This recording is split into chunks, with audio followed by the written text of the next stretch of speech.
Kannur ADM ആയിരുന്ന നവീൻ ബാബുവിന്റെ ആത്മഹത്യയിൽ അന്വേഷണ റിപ്പോർട്ട് തൃപ്തികരമല്ലെന്ന് കുടുംബം. ജില്ലാ കളക്ടറുടെയും പമ്പുടമ പ്രശാന്തിന്റെയും കോൾ റെക്കോർഡുകൾ സംരക്ഷിക്കണമെന്നാവശ്യപ്പെട്ട് ആത്മഹത്യ ചെയ്ത ADM നവീൻ ബാബുവിന്റെ കുടുംബം കോടതിയിൽ ഹർജി നൽകി. സെക്രട്ടേറിയറ്റിലെ അടക്കം CCTV ദൃശ്യങ്ങൾ സംരക്ഷിക്കണമെന്നാണ് കുടുംബത്തിന്റെ ആവശ്യം. പോലീസ് കോടതിയിൽ സമർപ്പിച്ച റിപ്പോർട്ട് കുടുംബത്തിന് തൃപ്തികരമല്ലെന്നും കുടുംബത്തിന് വേണ്ടി ഹാജരായ അഭിഭാഷക സജിത പ്രതികരിച്ചു. പ്രശാന്ത് ഉപയോഗിച്ചു വന്നതായ ഫോൺ നമ്പർ, അറിയാവുന്ന ഫോൺ നമ്പർ കോടതിയിൽ സപ്ലൈ ചെയ്തു.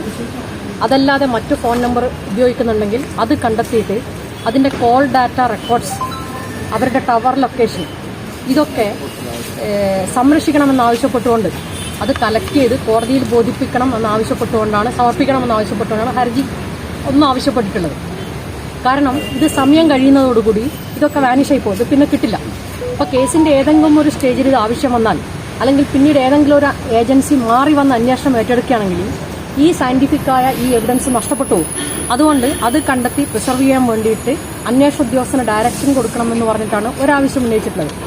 മറ്റൊന്ന്, ഈ സംഭവം നടന്നു വന്ന് ഈ യാത്രയപ്പ് യോഗത്തിന് ശേഷം ഈ കളക്ടറേറ്റിൻ്റെ ഈ ഹാളിൽ നിന്ന് അദ്ദേഹത്തിൻ്റെ official quarters, railway station, Muneeswaran കോവിൽ ആ ഭാഗം, അദ്ദേഹം സഞ്ചരിക്കാൻ ആ വഴി റെയിൽവേ സ്റ്റേഷൻ വരെ സഞ്ചരിച്ചതും അതേപോലെ തിരിച്ചു വരാനും സാധ്യതയുള്ളതുമായ എല്ലാ സ്ഥലങ്ങളിലെയും CCTV വിഷ്വൽസ്, അവൈലബിളായ CCTV വിഷ്വൽസ് കണ്ടെത്തിയിട്ട് അത് കോടതിയിൽ സമർപ്പിക്കാൻ, കാരണം അത് പ്രിസർവ് ചെയ്യാൻ വേണ്ടി ഈ ആവശ്യം ഉന്നയിച്ചുകൊണ്ടാണ് കോടതിയെ സമീപിച്ചിട്ടുള്ളത്.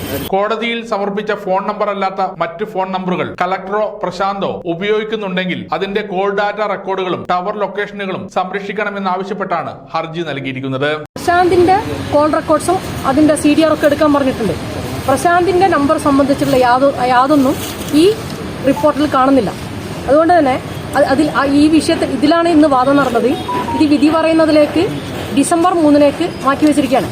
പക്ഷെ ഇതിലുള്ള ഒരു പ്രയാസം എന്ന് പറയുന്നത്, ദിവസങ്ങൾ കഴിയുന്നതോടുകൂടി തന്നെ, ഇപ്പം നിങ്ങൾക്കറിയാം അല്ലെ, 1 മാസത്തിലധികമായി ദിവസങ്ങൾ കഴിയുന്നതോടുകൂടി തന്നെ ഈ തെളിവുകൾ നശിപ്പിക്കപ്പെടാൻ, അത് പിന്നീട് ഇല്ലാതാവാൻ സാധ്യതയുണ്ട്.